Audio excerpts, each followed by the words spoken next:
우리 일주일 동안 하나님의 부흥을 사모하면서 개인의 부흥, 영적인 부흥, 그리고 민족적인 구원과 그 부흥의 과정들을 5가지를 뽑아서 함께 말씀을 나누었습니다. 미스바에서, 갈멜산에서, 페르시아 왕궁에서, 그리고 예루살렘 성전에서 개인이 하나님 앞에 기도하든, 민족이 회개하고 돌아오든, 그리고 폭발적인 성령의 역사가 있는 오늘 본문의 예루살렘 교인들의 그런 신앙의 모습에서 한결같은 그 부흥의 모습은 변화에 있습니다. 하나님의 은혜가 임하고 하나님의 능력이 임하면 사람은 견딜 수가 없어요. 옛 모습 그대로, 죄된 모습 그대로 하나님 앞에 있을 수가 없습니다. 죄된 모습을 가지고는 하나님 앞에 설 수 없기 때문에 저와 여러분들이 예수 믿고 구원받아 하나님의 자녀되어 그 피공로를 통해서 의롭다함을 받은 그 복음의 은혜 때문에 주님 앞에 서 있는 것이지, 우리의 행위를 가지고는 분명히 주님 앞에 의롭다함을 받을 수는 없어요. 그러나 한 가지는 분명합니다. 예수 믿고 구원받았어도 때가 묻습니다. 세월이 지나가면 우리는 우리 심령 속에 여러 가지 요소들이, 잘못된 요소, 죄악된 요소들이 쌓이게 됩니다. 죄라고 하는 것은 예수 믿고 난 후에도 아직도 강력하게 역사합니다. 그래서 성경은 많은 경우 예수 믿고 구원받아서 의롭다함을 받았다 할지라도 죄에 대해서는 철저히 거부하라, 씻으라, 회개하라, 버리라, 끊으라, 주께서 계속적으로 요구하십니다. 거룩한 삶, 성화의 삶에 대한 도전을 우리에게 명령하시고, 천국 가는 그날까지 영적인 전투였음을, 영적인 싸움임을, 내가 하나님 앞에, 하나님 편에 설 것인가, 내가 우상편, 세상편에 설 것인가, 죄악의 편에 설 것인가, 깨끗하지 않고서는 주님 앞에 쓰임받게 합당한 그릇이 될 수 없음을, 또 주님이 쓰셨다 할지라도 자기 자신을 쳐서 복종시키고 날마다 깨어 경성하며 겸손과 온유로 무장하고 성령의 능력과 은혜로 무장하는 그러한 그릇이 되지 못하면 성령께서 그 사람을 능력 있게 사용할 수가 없는 겁니다. 그래서 예수 믿고 구원받았으니 다 됐습니다. 굉장히 위험합니다. 50점도 안 됩니다. 이것은 신앙의 출발에 불과하는데, 그 과정이 행복만 있는 것이 아니고 전투하는 생활, 싸우는 신앙생활이다. 그래서 언제나 넘어지거나 지면은 불행합니다. 물론 하나님께서 그 영혼을 세우사 다시 한번 은혜로 붙드시니까 일어나기는 해요. 그러나 그것이 반복되고 자꾸 반복되면은 한번 곰곰이 생각해 보라는 거예요. 내 신앙과 삶이 지금 어느 수준인가? 이렇게 은혜를 경험하는 사람들, 변화를 경험하는 사람들, 주님 앞에는요, 죄인들이 문제가 되지 않아요. 왜냐? 회개하고 돌아오면 다 용서할 수 있는 능력이 되니까. 그러나 뜻을 알고서도 바리새인들과 서기관들과 종교 기득권자들의 가장 착각은 뭐냐? 나는 잘 알아요. 나는 하나님이 나 같은 사람을 구원하지 않으면 누가 나를 구원한답니까? 나는 주님 섬기고 있어요. 나는 예배하고 있어요. 착각 아닙니까? 우리는 이러한 일련의 모습, 주께서 그 사람들을 다루셨던 성경의 기사를 읽어가면서 굉장히 경악해야 되잖아요. 경악이 뭡니까? 야, 저렇게 예배 드리고 고위 성직자로 있으면서 주께서는 저들은 사단의 앞잡이고, 우리 주 예수께서는 그들에 대해서, 그들의 말은 듣지만은 설교의 말씀을 듣지만 그들의 행동은 본받지 말라고 말씀하시면서 구원에 이르지 못하는 이 얼굴에 수건이 가리워져 있어가지고 진리를 못 봐. 성경을 보고 있으면 진리를 못 본다. 근데 이러한 영적 암흑기에 있는 사람들이 변화를 가져올 때는 언제 변화를 가져오느냐? 영적 각성이 일어날 때예요. 영적 각성은 언제 일어난답니까? 주님 만날 때입니다. 귀로만 주를 들었을 때는 긴가민가 막 하면서 막 자기 판단하면 자기 생각하면서 하나님이 이런 분일 거야. 욥의 이야기죠. 귀로만 들었을 때는 별별 생각이 다 들어요. 고난이 오는데 내가 뭔 하나님 앞에 잘못을 했는가? 자식들을 죽이시고 물질을 거둬가시고 질병을 주시는데 도대체 내가 뭔 죄를 지었길래 하나님이 이렇게 살아계신다면 나를 혹독하게 나를 다루시는가? 주위에 있는 사람들도 다 그래요. 친구들도 처음에는 동정했다가 시간이 지나가니까 기미가 보이지 않잖아요. 변화의 기미, 살아날 기미 보이질 않는 거예요. 그러니까 악담을 퍼붓습니다. 빨리 회개하라고. 근데 결국 하나님을 눈으로 보게 됩니다. 여기서 눈으로 본다라고 하는 것은 하나님의 형체를 본다는 것이 아니고 고난 속에서, 기도 속에서, 인내 속에서 때가 되면 하나님께서 음성을 들려주세요. 음성을. 하나님을 만납니다. 하나님을 만나고 나서 하나님의 음성을 듣자 제일 먼저 했던 대답이 뭡니까? 주여, 나는 죄인입니다. 철저히 자기 죄를 회개하잖아요. 내가 모르고 떠들었네. 내가 알량하게 성경 좀 읽고 뭐 좀 알고 이렇게 해서 내가 전능하신 하나님 앞에 내가 떠들고 있었구나. 여러분, 백문이 불여일견이란 말이 있어요. 100번 말해봤자, 100번 들어봤자 한 번 경험한 것이 낫다는 거예요. 그러니까 아이들을 비전 출입을 통해서 그 많은 돈, 수천만 원이 되는 돈을 우리가 들여서 우리들이 자녀들을 지금 과거에도 보냈지만은 지금도 보내기를 원하고, 그리고 앞으로도 성지순례, 그리고 또 어른들도 선교 여행지에 이제 데리고 다니려고 그래요, 제가. 같이 가서 보면 깨닫는 것도 많고 느껴지는 게 너무 많아요. 우리의 신앙생활이 참 너무 한가했구나. 우리가 얼마나 하나님의 복을 받은 민족인가. 우리의 영적인 모습이 저 가난하게 살고 못 살게 사는 저 사람보다 뜨겁지 않다는 것인가. 간절함, 사모함, 열정, 주를 만난 즐거움, 그 기쁨 속에서 예배하고 찬양하고 뛰어놀며 눈물로 감사와 기쁨으로 예배드리는 저들의 모습에서 늘 주일이면 찌들려 있어요. 그냥 피곤에 찌들려 있고 사역에 찌들려 있고 인간관계에 찌들려 있고 기쁨과 감사함으로 섬기기 위해서 영적 전투가 크면 클수록 더 기도하면서 자기의 영혼을 관리할 줄 알고 마음을 지킬 줄 알고 관리 아닙니까? 영적 관리. 이런 부분은 소홀히 하면서 교회 체계에도 문제가 있을 수 있어요.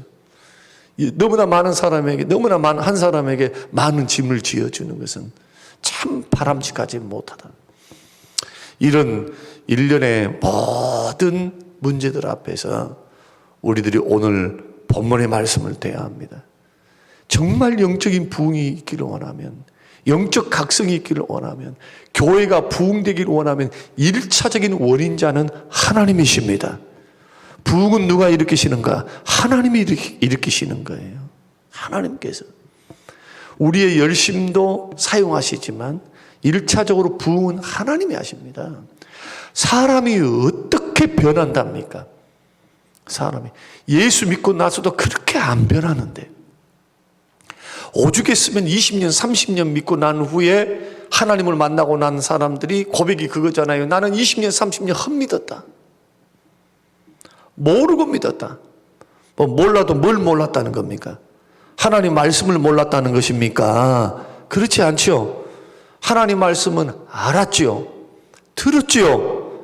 그러나 그 말씀이 내면화되고 그 말씀이 살아 움직이고 그 하나님의 존재 앞에, 하나님이 살아계심 앞에 선 경험이 없는 거예요. 십자가 앞에, 하나님의 십자가 앞에 정말 하나님이 살아계시구나, 하나님이 구원자시구나, 예수 그리스도 십자가의 은혜 앞에 나를 구원하신 그 하나님 앞에 감격하며 감동할 수 있는 것은 성령의 역사가 아니면 할 수 없는 일들입니다. 그래서 교회는 성령의 역사를 사모하는 거예요. 기도하고 말씀으로 성령이 임재하시기를, 성령님이 역사하시기를, 성령님이 붙들어 주시기를. 그래서 사모하는 영혼이 결국에는 만나게 된단 말이에요. 만나게 돼. 그냥 줄라면 주고 말라면 마시오. 이런 식으로 신앙생활을 걸어가면 보화를, 하늘의 보화를 그냥 은혜로 주시긴 주시지만 그냥 주시겠어요? 성경을 한번 읽어보십시오. 창세부터 계시록까지. 얼마나 하나님의 은혜 주심 앞에 사람이 노력해야 되는가. 기도의 줄을 붙잡기 위해서 10분, 20분 동안 영적 싸움을 해야 돼요. 기도가 그냥 잘 술술 풀려버리면 얼마나 좋아. 그러나 헛생각도 납니다. 기도의 문이 안 열려. 찬양의 문과 마음의 문이 열리지 않아요. 이럴 때 하나님 앞에 주여 답답한 내 마음, 성령이여 나의 이성을 일깨우시고 내 마음의 문을 여시고 내 심령을 붙들어 주사. 나는 은혜 받고 싶은데 어떤 이유에서든지 은혜의 길은 멀고 점점 마음이 굳어져가는 우리의 심령을 보지 않습니까? 그 심령을 깨뜨리신 분이 성령이시다니까요. 성령님이에요, 성령님.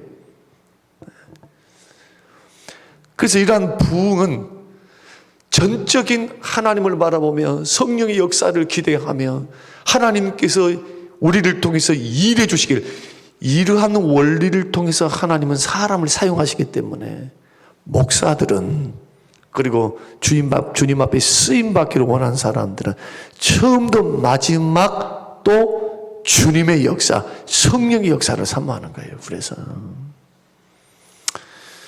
이제 우리들이 좋아하는, 이제 자꾸 거론해서 죄송합니다만은, 분당 우리 교회 이찬수 목사님의 설교를 들여다보면 뭐 은혜스럽기도 하고 투박하기도 하고 직선적이기도 하고, 그러면서도 또 배려가 담겨 있어요. 성도들을 향한, 또 그러지 못한 성도들을 향한 따뜻한 배려가 담겨 있어요.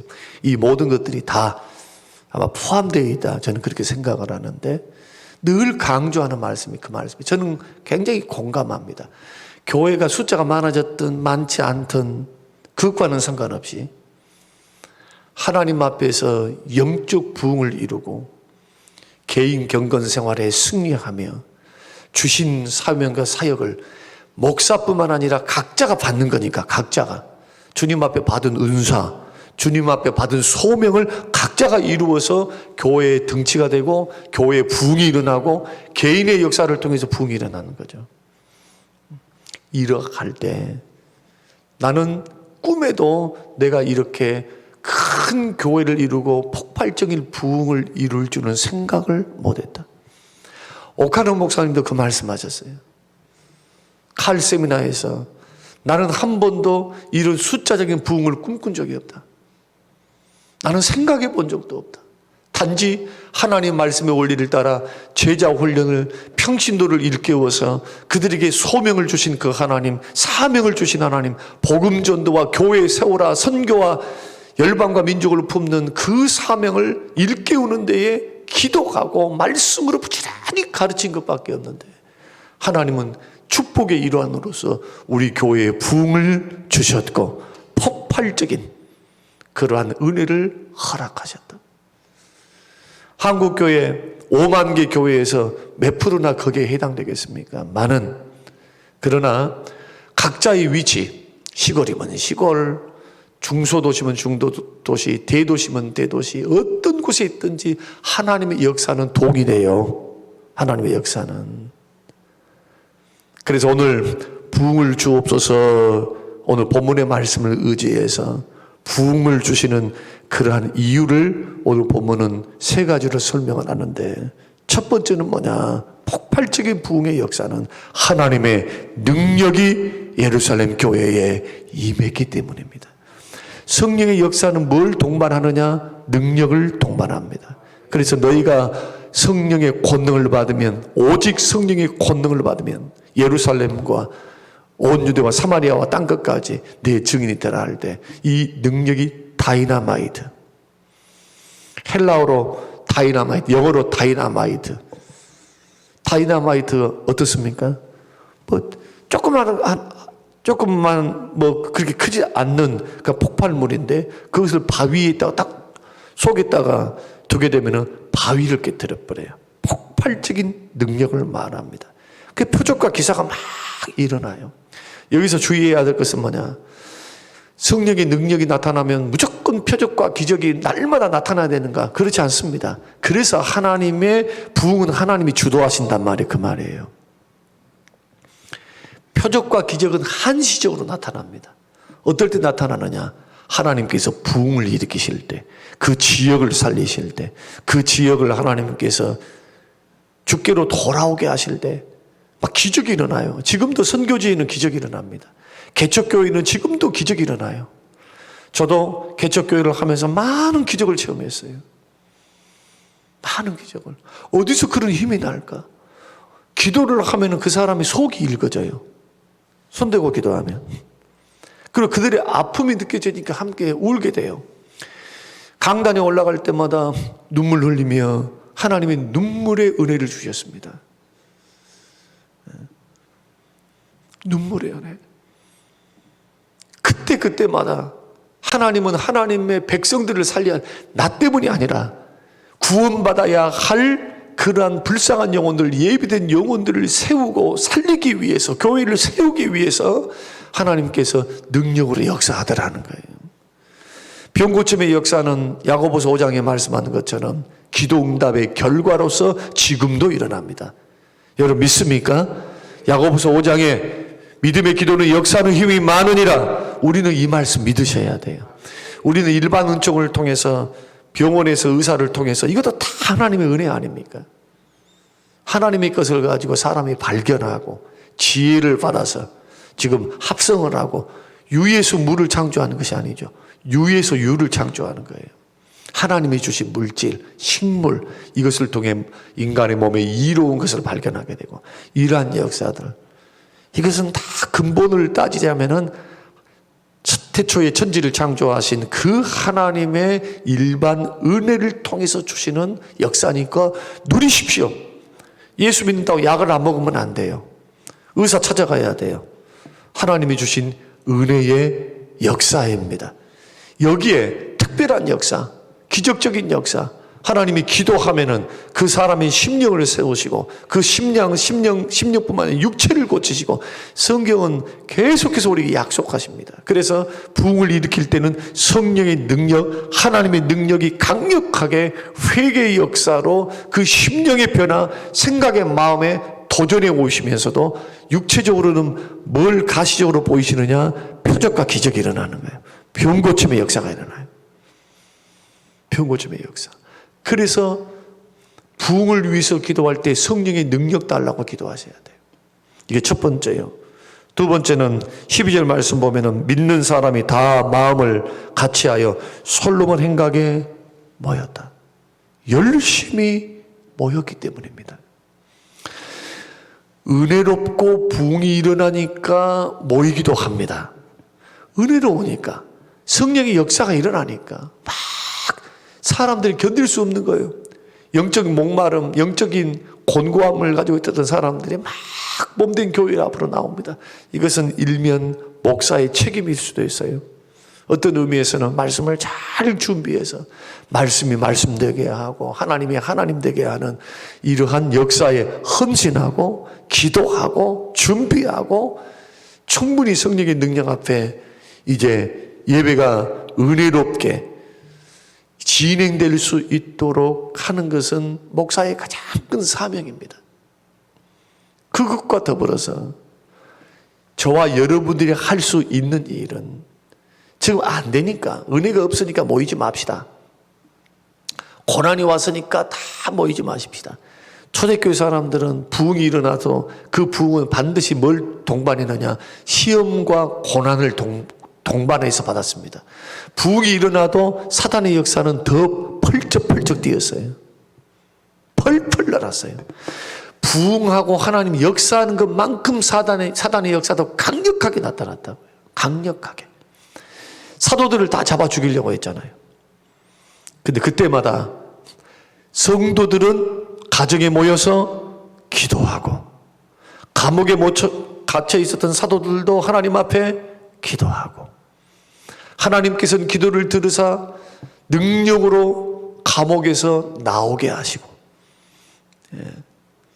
스데반 사건 이후에는 아예 노골적으로 막 5만 명 이상이, 예루살렘 인구 가운데 5만 명 이상이 예수를 믿으니까 이제는 잔멸하기 위해서 사울이라고 하는 청년, 바울 사도죠. 그 사울을 통해서 얼마나 대대적으로 숙청합니까? 이잡듯이. 그런 핍박과 고난 가운데 그 부흥에 있던 교회가 뿔뿔이 흩어져 갖고 전 세계로 다 흩어져 버려요.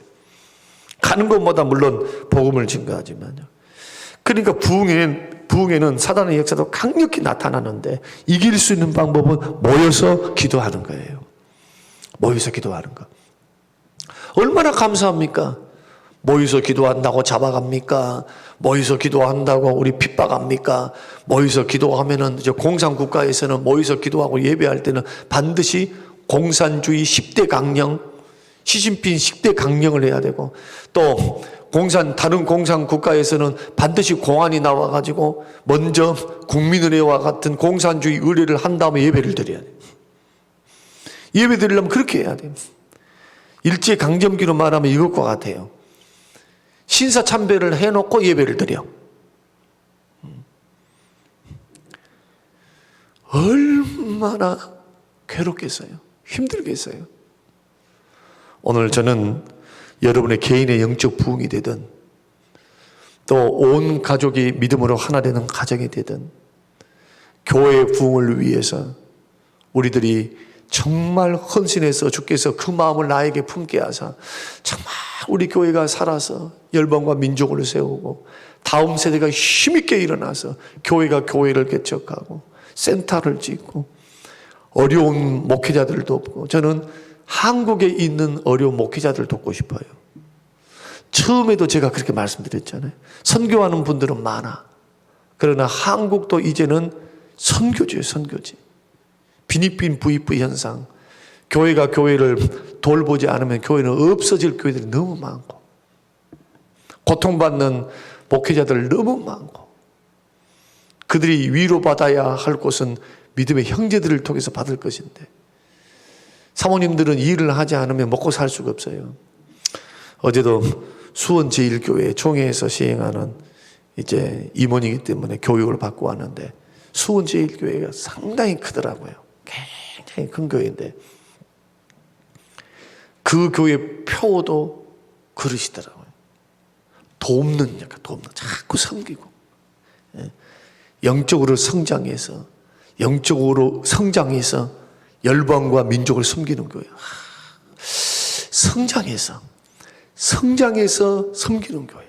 성장의 목표가 섬김에 있었다. 굉장히 마음에 좀 들었다 할까요? 은혜를 받았다 할까요? 여러분, 주의 영광을 위해서, 섬기기 위해서 부흥을 사모하시기를 주의 이름으로 축원합니다. 여러분 복 받고 삽니까? 섬기기 위해서 하세요. 섬기기 위해서. 절대로 후회하지 않습니다. 또 복도 받지만, 그런 사람들이 복도 받지만 행복해요. 행복해. 나누면 행복해.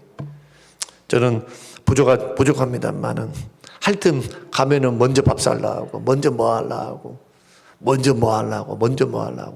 그러니까 이런 부분들이 습관화돼서 신학생 때부터 이렇게 하는 게 성격이기도 하지만, 자꾸 이렇게 했던 것이 조금 내가 생각할 때는 뭐 크지는 않지만 그런 하나님이 잘잘한 것도 기억해 주신 것 같아요. 하여튼 말을 날이 없어. 하나님께서 이 모양 저 모양으로 채우시고 까마귀를 보내시고 협력자들을 보내시고, 그래서 목사님 이런 부분은 이렇게 해서 섬겨주세요. 이런 분들이 생기기 시작하는 것은 은혜예요. 자꾸 일을 하다 보니까 찾아와요. 그래서 이렇게 좀 섬겨주세요. 그러면 기억에 두었다가 꼭 만나게 됩니다. 그런 분들은. 그러면 스며시 이야기를 해줘요. 내가 하는 것이 아니고 우리 교회에 어떤 분이 이렇게 해서 도구가 되었습니다. 이렇게 말하면 더 감동을 하는 거지. 더 감동을. 축복의 통로가 돼서 행복하고, 그분들이 힘을 얻어서 고맙고. 목사님들, 사모님은 단순해요.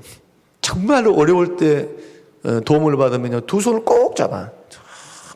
그럼 몸둘 바를 모르겠어요. 몸둘 바를. 오늘 우리가 이제 부흥을 주옵소서. 우리 5일 동안 함께 기도에 동참해 주신 우리 성도님들께 감사하고, 우리의 마음과 중심 절대로 흐트러지지 말고, 우리 믿음 안에 영적 각성이 먼저니까 영적 각성 5가지 원리, 우리 5번의 설교를 통해서 들었으니까 이것을 나에게 적용하세요. 나에게 자꾸 적용해서 주의 말씀이 내면화되었어요. 주님, 내가 이렇게 한번 서기 원합니다. 내가 이렇게 하나님을 섬겨서 하나님 만나기 원합니다. 성령의 능력을 체험하기 원합니다. 이제 설교를 했는데 듣고 쉽게 하고 가버리면 뭔 소용이 있어요? 그 말씀 붙들고 순종하셔야 돼요. 해볼라 해야 돼. 해보려고. 모일라 하고, 기도할라 하고, 자기 자신을 들여다보면서 회개할라 하고, 주의 은혜를 사모할라 하고, 이러한 역사를 통해 저는 오늘 3월 특별 새벽 기도를 통해서 저도 마찬가지고, 그 새로운 각오를 가지고 다음 주 12월부터는 21일 동안은 저녁 기도회입니다. 중보 기도회를 하고, 그 다음에 다음 4월 첫째 주 한 주간 동안은 특별 새벽 기도회 사순절, 우리가 고난주간 특별 새벽 기도회고, 그리고 그 주일이 둘째 주일이 부활주일입니다. 이렇게 우리 기도하려고 합니다. 자율적으로 여러분들도 영적 각성을 위해서 함께 기도하시는 기간들이 꼭 되시기를 주님의 이름으로 축원합니다. 고마우신 하나님 아버지, 기도 외에, 금식 외에, 하나님의 능력을 공급받는 것 외에 변화될 일들이 어디 있사오리까? 세상에 변하지 않는 게 사람입니다. 아무리 고치라고 해도 자기 힘으로 스스로 할 수 없는 것이 인생입니다. 주님, 불쌍히 여겨 주시옵소서. 주의 능력과 주의 권능과 성령의 역사가 없으면 주여 한순간도 바르게 설 수 없는 연약한 인간임을 주여 고백합니다.